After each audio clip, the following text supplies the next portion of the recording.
Profe querido, ahí vamos, ¿hacia dónde, profe? Hola Horacio, ahí vamos y ahí venimos, porque ya llegamos. ¿Estamos en dónde?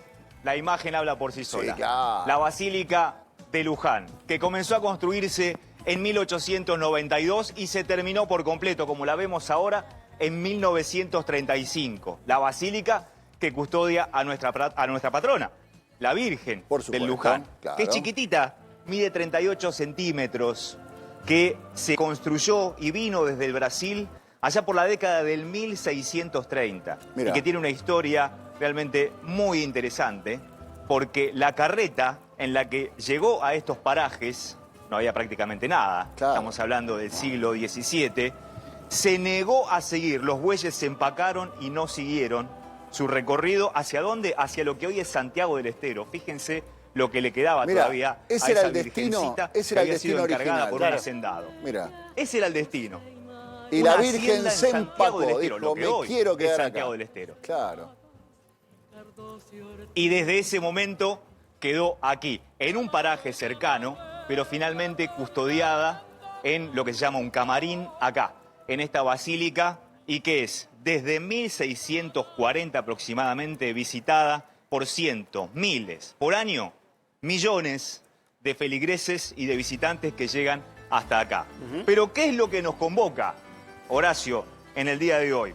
Habrán visto aquellos que estuvieron en la ciudad de Buenos Aires y alrededores que en la mitad de esta semana hubo espectáculos en el aire, con el escuadrón ASPA, como se llama español, helicópteros que hacen piruetas en el aire, formas, y que nos deleitaron. ¿Por qué?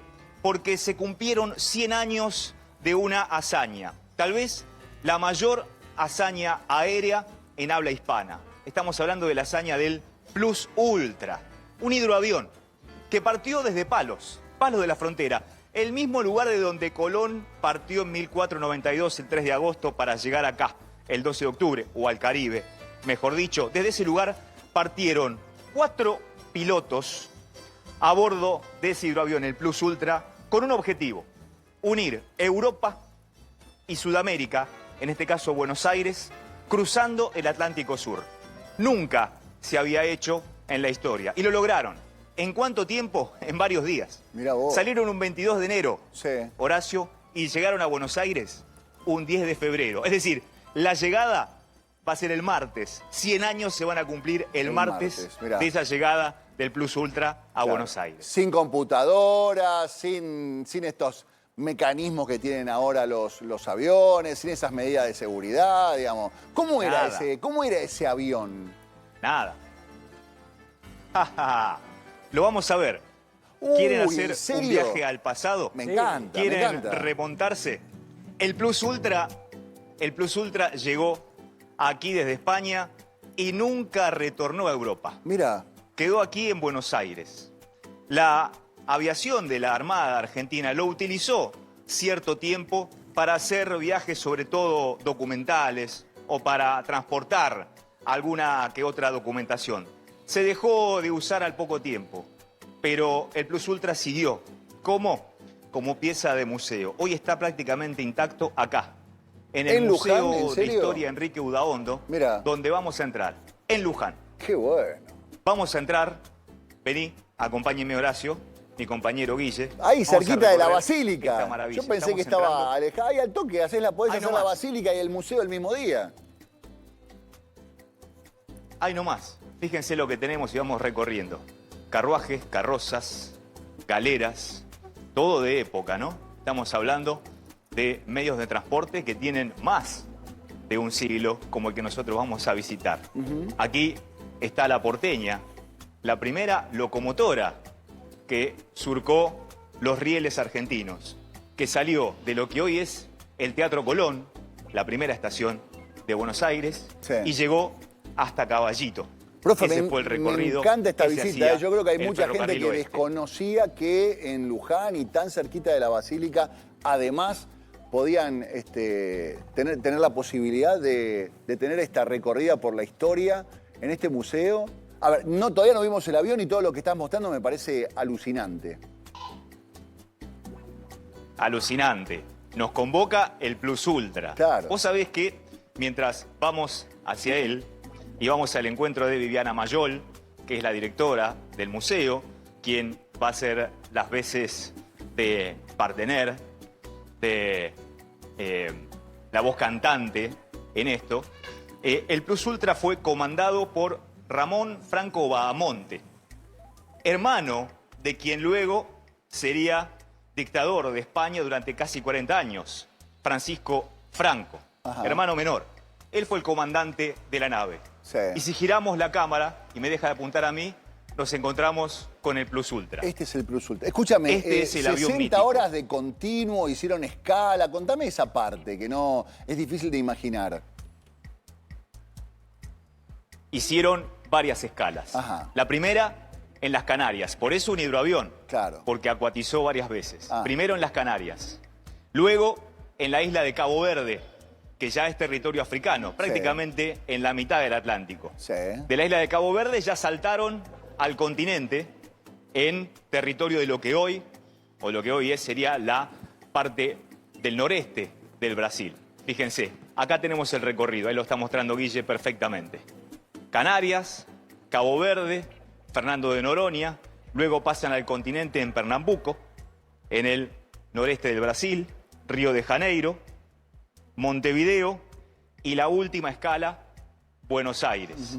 Esta fue la hazaña de este avión que tenemos acá. A 127 kilómetros por hora de promedio, era en auto, digamos, era interminable el vuelo. Ahora andan a 1000 kilómetros por hora. Bueno, así es. 1000 Acá kilómetros por estamos hora con andan los Viviana. aviones. Y volando mucho más bajo que lo que vuelan Claro, los a aviones 800 hoy. kilómetros por hora. Con todas las complicaciones que tiene volar a menor altura. Este hidroavión, Exacto. claro, este hidroavión, Viviana, buen día. Buen día. Gracias por recibirnos. Bienvenido, sí. ¿A cuánto volaba más o menos? ¿A qué velocidad? Volaba alrededor de 140 kilómetros por hora y la altura iba variando. Iba entre 300 metros y llegó a cruzar también a 70 metros de altura del mar, ¿no? A 70 metros de altura. 70 de Tenés que hacer un altura. vuelo O rasante. sea, una ola grande casi que les pegaba en la panza. Exactamente, sí. Porque el viaje Ahí se nos cortó un Por ejemplo. poquito. Sí. tuvo muchas. Ya desde que salieron, desde que partieron en Puerto Praya, se dieron cuenta que un problema que tenían era el peso. Entonces tuvieron que desarmar parte de lo que llevaban, entre ellos herramientas. Mira. No tiraron a nadie, ¿no? No tiraron a nadie, pero se tuvo que quedar Juan Manuel Durán, que era de la Marina. Colocate, ¿te puedo tutear? Sí, cómo no. Viviana, colocate los auriculares, así estamos en contacto con Horacio, Buenísimo. con toda la mesa de Arriba Domingo, Viviana, porque ¿cómo yo estoy te va? emocionado. Bienvenida, Horacio, gracias. no sé si les pasa lo mismo. Sí, en esos, pero me encanta en esta esos lugares historia. donde uno siente que está haciendo historia, ¿no? Pero aparte me quiero, Y sí, me la quiero verdad que imaginar. es una historia. Claro, ¿cómo empezó todo esto? Vos decías, mira, esta patriada, porque la verdad había que ser muy arriesgado para ese tipo de cosas, con una nave de estas características, no era habitual. Y vos misma estás diciendo que ya enseguida se dieron cuenta que habían calculado mal, que el peso, no podían llevar ni las herramientas que habían previsto, no podía ir la tripulación que había previsto, digamos, ya enseguida tuvieron que adaptar el plan. Sí, dejar las herramientas siempre es un problema, ¿no? Imagínate. Exactamente, si bien en ese momento hubo un avance tecnológico que fue muy significativo, sobre todo para la aviación, ¿no? Porque fue el primero en cruzar el Atlántico, acá no podemos dejar de tener en cuenta el valor y la convicción que tuvieron los 4 que llevaron adelante este emprendimiento y que en ningún momento dudaron de bajarse, quisieron seguir adelante, ¿verdad? Y bueno, con nosotros acá en esta exposición lo que precisamente relatamos son las vicisitudes del viaje, con las crónicas directas que escribieron ellos, los tripulantes, en sus bitácoras, ¿no? Y cuentan y con frases de ellos que tienen que ver precisamente con todas las vicisitudes, con esto de tener que bajar elementos, hasta cuenta uno de los tripulantes, Rada, que tuvieron que bajar hasta la caja que iba el regalo de Alvear para eliminar... Para el presidente. Para el presidente de ese momento, que era justamente eliminar todo peso y así poder seguir adelante. Los tripulantes, Increíble. algunos iban allí abajo, Increíble. donde están justamente la parte flotante del avión, porque vemos ahí... Claro, ¿cómo es por en adentro? la Sí. en la Claro, parte iban de adelante abiertos. vos ves, la cabina era abierta, ¿no? Claro. No había nada que los protegiera, salvo sus anteojos. Y también el mecánico iba adentro, en todo lo que se llama la canoa, y en algún momento también tuvo que salir al aire, porque arregló nada menos que la hélice, la pala de la hélice que se les había roto, la arregló en el aire. Así que, y bueno, y hubo un momento que también se quedaron incomunicados. Un gran avance que fue muy significativo fue la utilización de un radiogonómetro, que hasta el momento no se había utilizado, y se quedaron incomunicados en el trayecto del Atlántico. Claro, ahí Y perdiste escúchame, señal de radio. ¿y volaban de día o volaban de noche también? Bueno, precisamente ellos querían volar, llegar de día, ¿no? Claro. Para tener buena visibilidad, pero hubo en Puerto Praya, que fue la segunda parada que acá comentaba, tuvieron un problema que era que no tenían viento en la bahía donde estaban. Entonces se tuvieron que trasladar a otra bahía, Bahía de Infierno, y allí les costaba mucho remolcarlo porque había mucho oleaje y se les rompía el cabo. Entonces se atrasó la salida del cruce, ¿no?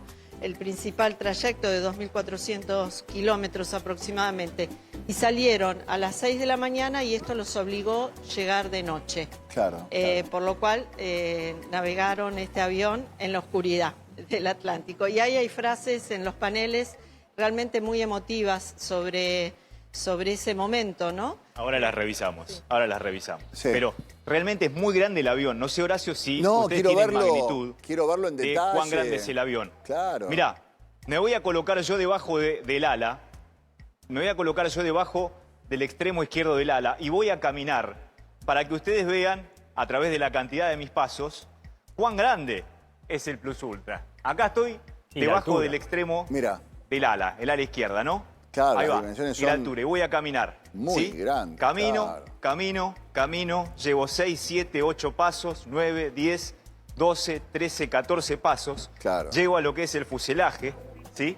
Paso por abajo, me agacho un poquito, sigo caminando, ya llego como 20 pasos, y sigo caminando 21, 22, 23, 24, 25, 26, 27, 28, 29, Sí, claro. 30 pasos. No, ¿y sabés Es qué estoy decir, pensando, profe? que aquí lo que tenemos es un avión que prácticamente tiene 30 metros sí, claro. de claro. lo que es del ala al ala, ¿no? Estoy pensando que no solamente las dificultades técnicas, sino que no sabían a dónde iban, digamos, tenían una idea, pero no era que habían aterrizado varias veces en Es que ese yo te iba a decir, aeropuerto. los 2.500 kilómetros te entre marcamos. África y América son el último tramo de noche, Claro. sin radio, sin... Habrá que ver qué nivel de radar tenía, yo te diría que ninguno. No, Es claro. como vemos dónde salimos. Claro, hay que ponerse en esa situación. Es que me Gente parece, viajando a hacia ver lo si Viviana me desconocido corrige. prácticamente. A ver si Viviana me corrige. Así es, Horacio, Maxi, a ver si Viviana me corrige. Creo que ellos captaban emisiones, ondas de radio de la Tierra, sea de islas, sea del continente, y a través de la captación de esas emisiones de radio, de antenas, de centrales radiofónicas, Se ubicaban, iban viendo cuán claro. lejos o cerca estaban de determinado objetivo. Digo más o menos que fue así, Viviana. Fue así, pero ellos en realidad se comunicaban con un buque que siempre los fue acompañando. ok, tenían mira. un apoyo en... Pero hubo un momento que quedaron incomunicados, eso bárbaro. también. Acá les presento también a Sergio Frascaroli, que es... Buen día, Sergio.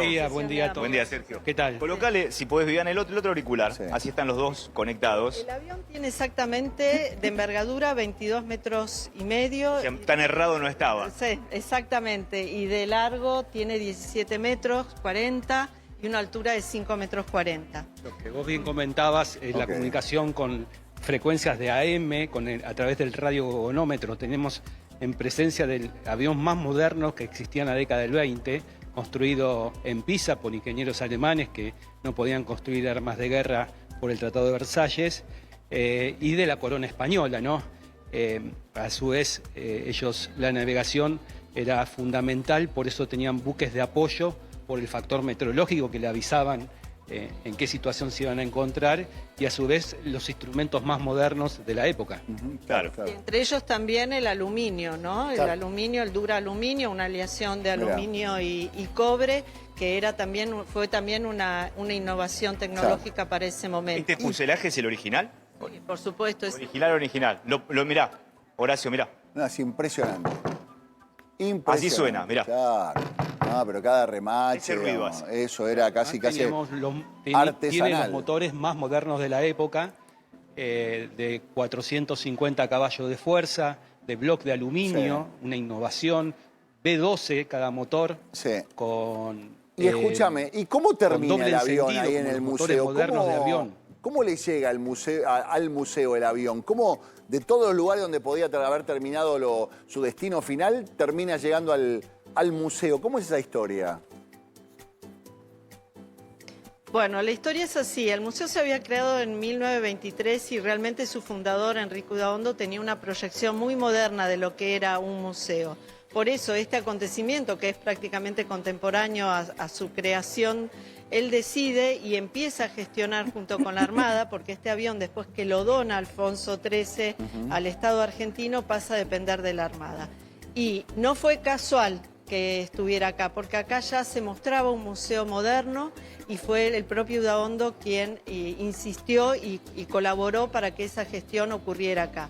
Llega en el año 36, en diciembre del 36, primero se hace un tinglado y después, al poco tiempo, unos años después, en el 40, la provincia de Buenos Aires expropia todos estos terrenos que están sobre la avenida Nuestra Señora de Luján y se crea el primer museo del transporte de Latinoamérica, único en su género. Así que bueno, ese es realmente también el legado que dejó su Qué fundador. bueno. Para la Así gente fue que como tiene ganas llegó. de ir a Después, conocerlo. en algunas oportunidades. Sí, ¿qué días está abierto? ¿En qué horario? Bueno, los invitamos a que vengan a conocer no solamente, obviamente, esta sala, sino 3 manzanas prácticamente de patrimonio, Qué bárbaro. de historia y de memoria que están aquí en el Museo Histórico, el Complejo Museográfico Enrique Udaondo. Donde funcionó el Cabildo de Luján. El Cabildo, el Museo del Transporte, el Museo del Automóvil, la Casa de Josefa Galarza.